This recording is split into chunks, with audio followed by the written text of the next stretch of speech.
Can we talk about how miserable white people are for a second? Like, you know that white people are miserable, right? Like, have you ever looked a white person in the eye, even if they're like a big mental health person? You just look deep down and you're like, brother, you are not happy at all. And truly, it breaks my heart. But one reason, I think, one of the main reasons that a lot of white people, a lot of us are really unhappy and miserable is because we lack internal congruence. Now, congruence is a concept we learned early in grad school to help people heal. And congruence is basically internal alignment. Values and actions are on the same page, right? Like, we accept every part of ourselves. We feel peace, security in who we are, congruence.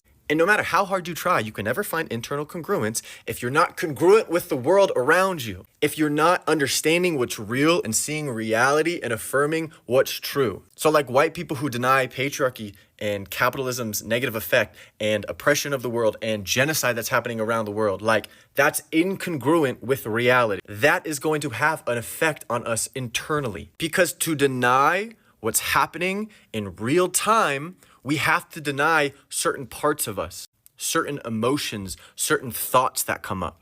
And the more we run for that, the more incongruent and separate we feel, the more dissonance that comes, the more miserable we are.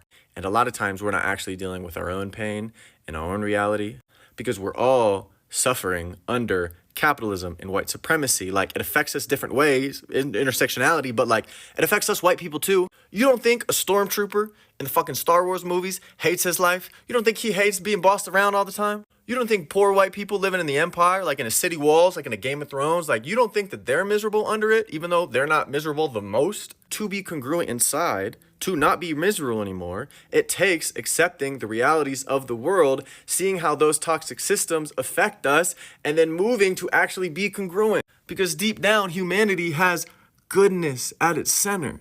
So yeah, white people, we're miserable because we're not congruent, because we're denying the realities of the world, and thus denying ourselves. Whites are the problem in America. You guys are the issue. You guys, you people. We're trying to get better. Clump? Whitey? My stance on it is whatever Will Compton decides, I think we go with as the former Washington Red. Guys, I believe that you have listened from the intros, and I want to talk about what is actually coming out here. Now, let's be real. In American Today conversation about race, power, privilege, and even the unhappies get louder every year. And one of the questions people keep asking online in politics and even in everyday argument is, why so many Americans, white Americans, seem frustrated, angry, or dissatisfied?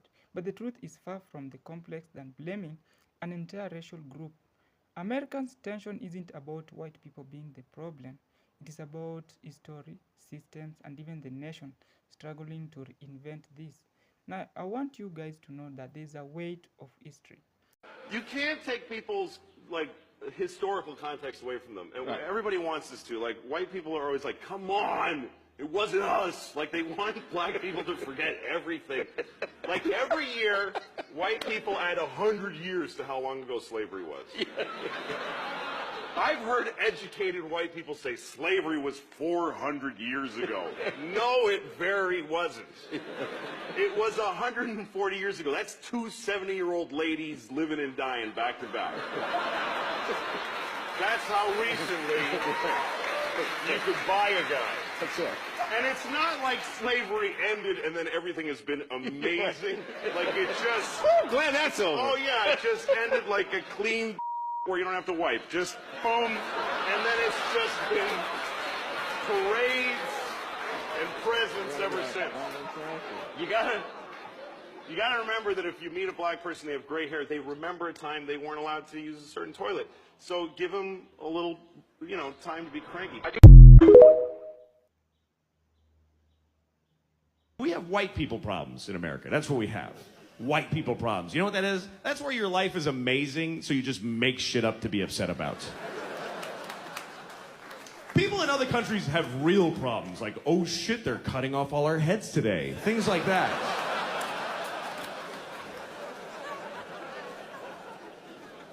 Here we make shit up to be upset about, like, how come I have to choose a language on the ATM machine? It's bullshit.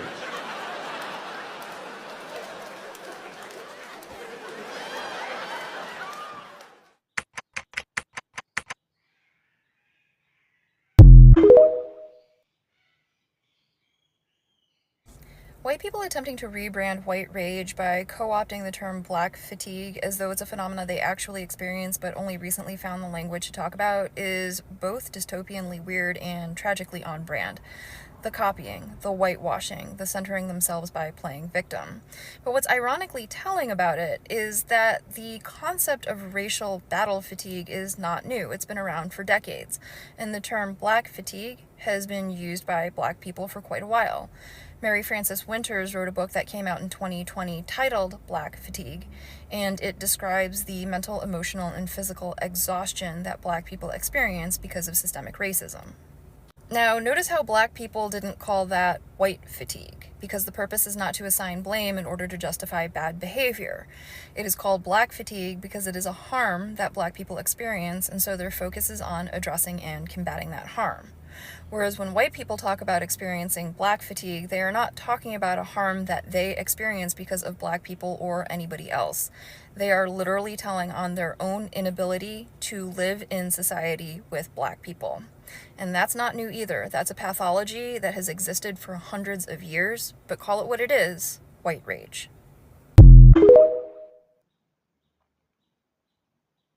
So black people are taking white jobs. China gave us the China virus. Haitians are eating pets. Puerto Rico's a floating island of garbage. What the fuck are white people besides gigantic pieces?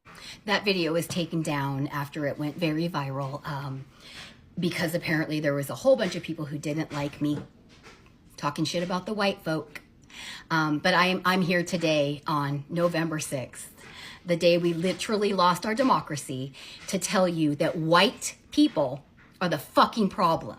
We've always been the problem, and we're always going to be the problem.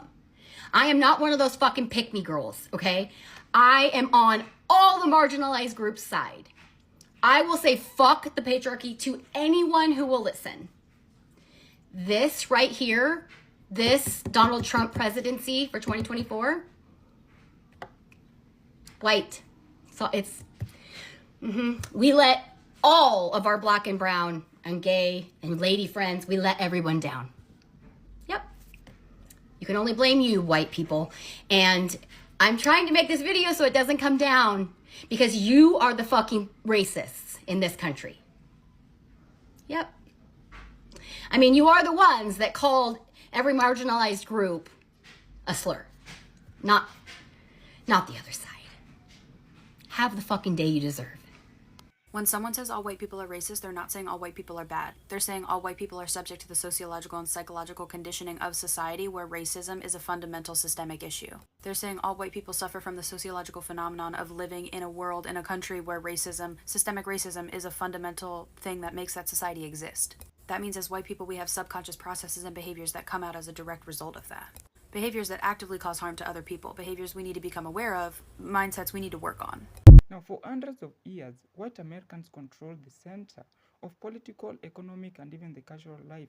That doesn't mean every white person was wealthy or powerful, far from it, but the institutions of the country were built when they were the dominant group.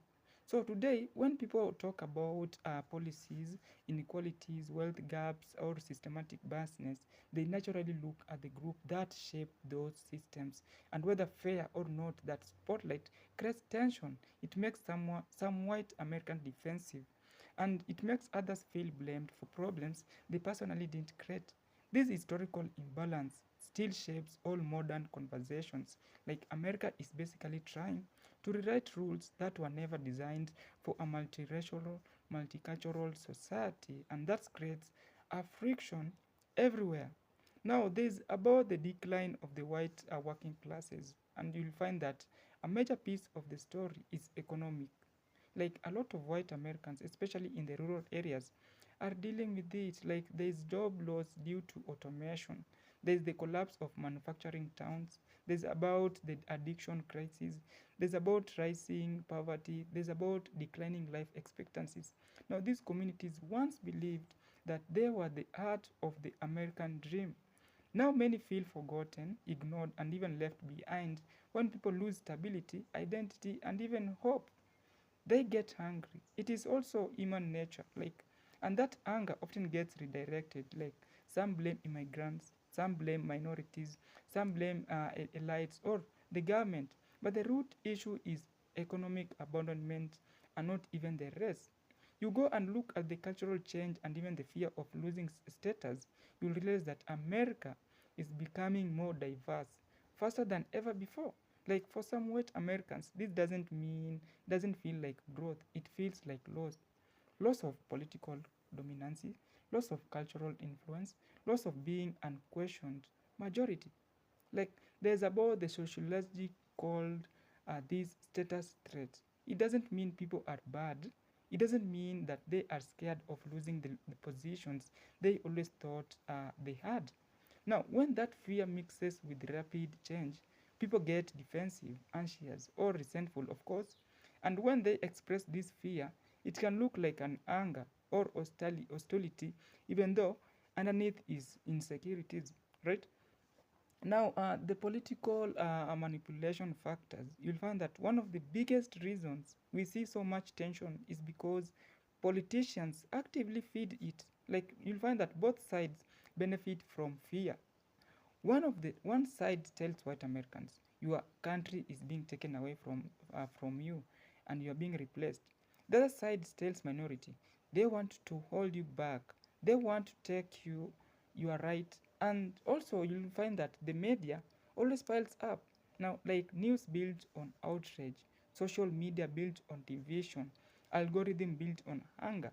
Now, when you are told every day that you are under threat, you become unhappy, you become anxious, and even distrustful, not because of your race, but because of manipulations. Like there is mental health and American individualism. America has a uniquely stressful culture. Like you'll find that they have high cost of living. They have weak social support. Who is going to support you? They have pressure to succeed. There is isolation. There's long working hours. And this affects every race, but white Americans often don't grow up with strong community networks like immigrants, families, or the minority groups. Now, the result is always that you'll become lonely, you become depressed, you become anxiety, you'll become anxious, you'll also find a sense of emptiness. This is not just a race trait, it is the product of a system that teaches people to be independent to the point of breaking. Like you'll find that white people blame groups instead of system. Now, when society struggles, people don't look at policies or history. They look at the nearest group. It is always easier to say white people are the problem. It is also easier to say immigrants are the problem. It is also easier to say black people are the problem.